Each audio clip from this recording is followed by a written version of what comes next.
Hello crafty friends, it's Jess from jesscrafts.com, and today I have another card for the Newton's Nook Designs release, their August release. They are releasing 2 die sets today. They have matching dies for Tranquil Tides, which is the stamp set I'll be using today, but also matching dies for Newton's Antics.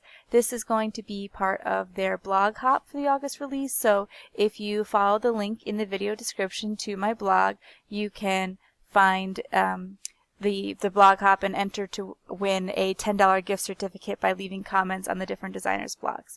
So you see here that I have the matching dies with Tranquil Tides, and I keep them in the back of the stamp set. I put them all in zip top bags, and then I use thin magnetic vent covers to keep my dies right with my stamps. I am using some distress ink to create a background. Because I had to create 3 ocean cards for this release, as both sets are ocean themed, I tried to think of some different things to do with the ocean backgrounds, and all of the ocean backgrounds did start with distress ink, so it really shows you the versatility of those inks and how just a few colors of distress ink could really help you go a long way in terms of making cards. The colors of distress that I'm using today are Broken China, Salty Ocean, and Mermaid Lagoon. Of course, any blues you have on hand would work.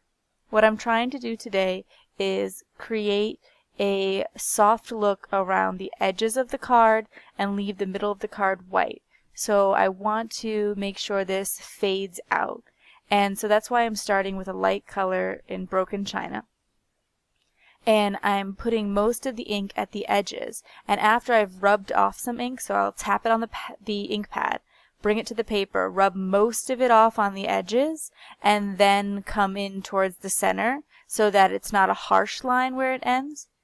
And then when I layer the second color on, which is going to be the Mermaid Lagoon, I am just adding a small amount of it in the corners, and I'll do that the same thing with the Salty Ocean, where I'm just adding a little bit at the edges for some extra color, but I don't want to bring in too much color, and then I blended it out with the Broken China again just to make sure that the edges stayed really soft. Now I'm taking the Salty Ocean and adding the bubbles. This stamp set has 2 solid bubble images. All of the stamps in the set are solid images, and so I thought this would help to sort of set the ocean theme and give some interest to the outside of the card, really kind of create a frame for the stamps that I'll be using in the center. I had a little bit of trouble with this in the sense that it wasn't really trouble, but like it's something that you gotta be aware of, is that the distress ink can pick up on your hands if you haven't completely dried it, and since I'm also stamping in distress ink, distress stays wet for a little bit, and you don't want to be spreading the color to the area that you've left white on the inside. So if you're going to touch the panel at all, try to only touch the center of the panel. And but for the most part, it stays pretty still even as you do the stamping. There was a couple of times where I didn't get 100% of a solid impression because I was trying to be a little bit more gentle and light with my stamping. But that doesn't really matter because this isn't something you're really looking for it to be perfect. Now, once I have my background created, I am going to be stamping the solid images.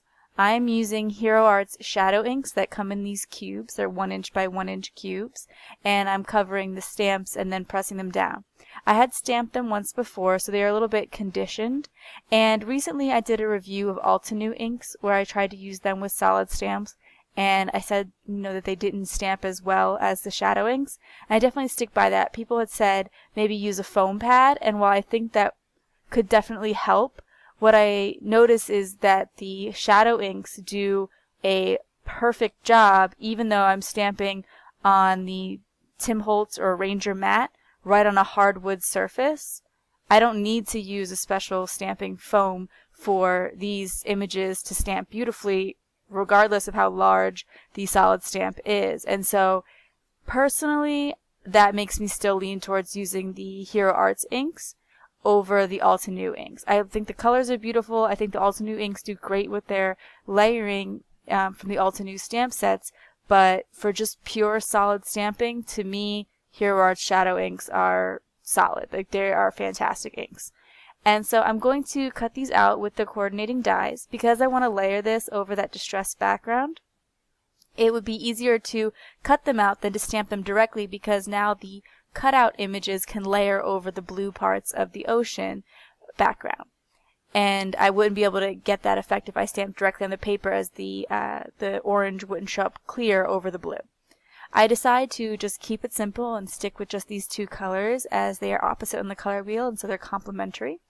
And I am going to stamp the same sentiment in that orange soda ink from Hero Arts. Again, it does beautiful at stamping sentiments as well, so it's just a really great overall ink. And then I'm going to frame that sentiment with the seahorse and the two starfish to coordinate with that sentiment. That's definitely my favorite sentiment from the set, but I feel like I have to use the starfish when I use it, which is perfect because there's actually two starfish in the stamp set, so you can use a large and a small.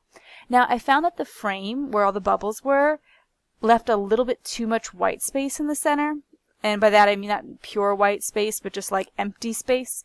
So I come back in with a few more bubbles just to bring that frame a little bit closer, and so they don't look so much like they're floating at, kind of in the middle of nowhere. And I mixed it up. I think I used Salty Ocean for the first set of bubbles, and then when I went back I used the Mermaid Lagoon just to add a little bit of interest. And so that's it for my card today. If you like this video, please give it a thumbs up. If you're interested in more crafting tutorials, including tutorials with Newton's Nook designs or distress inks, I love to use those. You can check out more of those on my channel by subscribing. And remember to follow to the blog hop, where you can enter to win a $10 gift certificate to Newton's Nook Designs. Thanks for watching. Bye.